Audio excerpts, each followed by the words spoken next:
All right, I want to talk about why I'm finding it so important for me to ask for forgiveness for what I say and the things that I do every single time over asking for permission to do them, right? And what I'm going to do is I'm going to set it up here and I'm going to start talking. So, one of my biggest problems is that I'm never really actually sure who I really am, right? Is the thought that I'm having really mine, or is it someone else's that I have consumed and taken on board and made connections through in my own mind, right? And the reason that I find this such a big trouble is because I want my work to be the purest form of self-expression that I can get to, right? I want it to be an art, and I want it to be non-reliant or independent of outcomes, right? And so that's why it's such a huge struggle for me to really understand who I am, right? Because I constantly take on new information and form these new ideas, and it makes me feel like my work isn't really the truest form of self-expression that I can get, right? And although I do understand that you must stand on the shoulders of giants who came before you, right, in order to contribute to society, right? Like you must, in order to go against the status quo, you must understand the status quo. In order to have new ideas, you must understand the old ideas, right? Although I do understand that, I just don't know how to move past this inner turbulence of feeling like my work really isn't the truest form of self-expression, right? I think Steve Jobs summarizes a solution to this pretty well. Obviously, I have my own ideas of solutions that I'm going to act on. But Steve Jobs says that I didn't invent the language or the mathematics that I use. I make little of my food, none of my own clothes. A lot of what I do relies on other members of our species. And all of us want to do is contribute something back to our species, to add something of value back to that flow.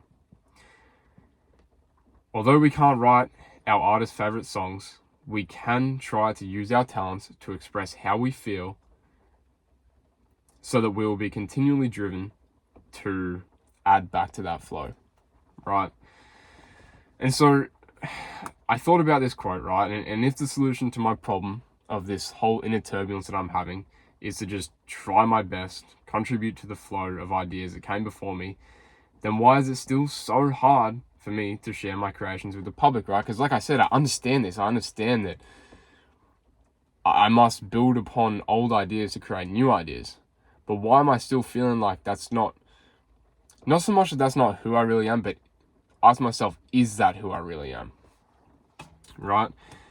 And from that understanding, I continue to ask myself more questions like, is it because I'm a perfectionist, right? Is it because I fear that I have the wrong idea and that it won't resonate with people? Or is it because my own perspective of things constantly change, so I don't want to put out a finished product or a finished creation, right, around a topic my opinion is constantly changing around? And I guess from answering all those questions, I came to the conclusion that the reality is that these are all just excuses, right? Because I know my ideas and the connections that I make in my work are truly unique, authentic, and emblematic of what I truly feel at that current point in time to be true, right? And so if I truly feel like the ideas that I'm putting together that have come from somebody else, right? The connections that I'm making from multiple different areas of life, if I feel that those are true, then that is the truest form of self-expression that I can get, right? And before I have any objections to what I just said, I need to remind myself of some of the concepts that the giants who contributed to the flow of ideas, right? The old ideas that I'm able to build new ideas from. I need to understand what they did in order to deal with this inner turbulence, right? Because if you look at all the greatest creatives in human history, they're all just the biggest walking contradictions. You know? The easiest ones to look at are like Kanye West. You know? He's creating like awesome music about going against, well, I don't even know if it's like a walking contradiction, right? But you look at all this stuff of him talking about going against the grain and not listening to society, right? But then this isn't exactly a contradiction, but he comes out and then just says all this anti-Semitic stuff, you know? And it's like, where does that come from? You know, I feel like that just comes from him,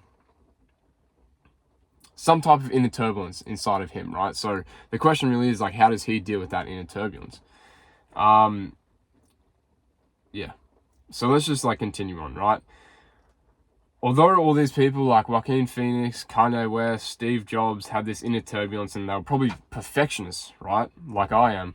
They understood the idea of repetition to be able to improve, right? And unlike a product like Apple, who must ship a final product that must be perfect, right, to the consumers, my ideas that I put out to the public are able to be simply reiterated or improved on in a new edition, right? With no stress on manufacturers, no stress on suppliers, and you know, even if it does, my ideas or my work does piss off people, it's always better to ask for forgiveness than it is permission, right? And so if I continue on here, because of this simple fact, my work is never going to be, or at least the furthest thing from a finished product at all points in time.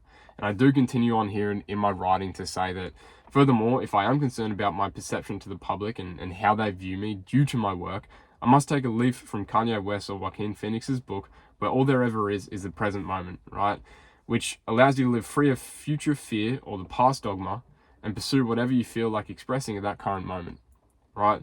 So if I'm to break that down, right, what that means is that if I'm truly expressing what I deem to be true or the right idea at the time, if that's what I truly, truly believe, then why should I fear what other people think or how they're going to react, right? Because again, I want my work to be independent of an outcome. And if I truly believe it to be true, then I should be willing to not care or stand up against people that don't understand it, right? People that don't understand my perspective, okay?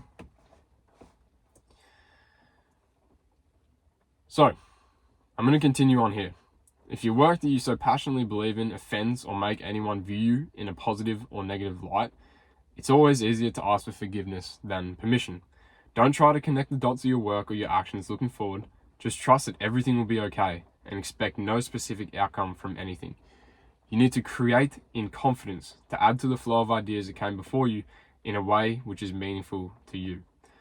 So, if I was to finish that off, I want to just touch on some of my goals that I have for 2024, and more importantly, the person that I envision myself as in 2024. I don't want to share my goals because I believe they're private and they give you that kind of sense of gratification instantly, even without achieving them, right? So one thing that this whole video can be summarized by and how I want to move forward in my energy in 2024 is just by embracing my inner chaos with confidence, right? Asking for forgiveness instead of permission to say or do things that I truly believe to be true, and the truest form of self-expression is exactly that, right? Pursuing your curiosities, right? In order to voluntarily confront the unknown, right? So unknown is like chaos, right? New ideas, new information that may disrupt the tribe, right? And being okay with any outcome, you know? So, with that being said, pretty short video. I'm trying my hardest not to teach and instead just document what I'm feeling. But I guess these videos are almost just like a way for me to teach myself, you know what I mean? So that's going to continue to be the biggest focus for me in 2024. Documenting, not teaching, being confident in my inner turmoil, and yeah. that's pretty much it. It's probably one of the first videos that I've done under 10 minutes on this channel for probably ever. But if I keep yapping on like this, it'll be longer than 10 minutes. So with that being said, I'll leave you to it.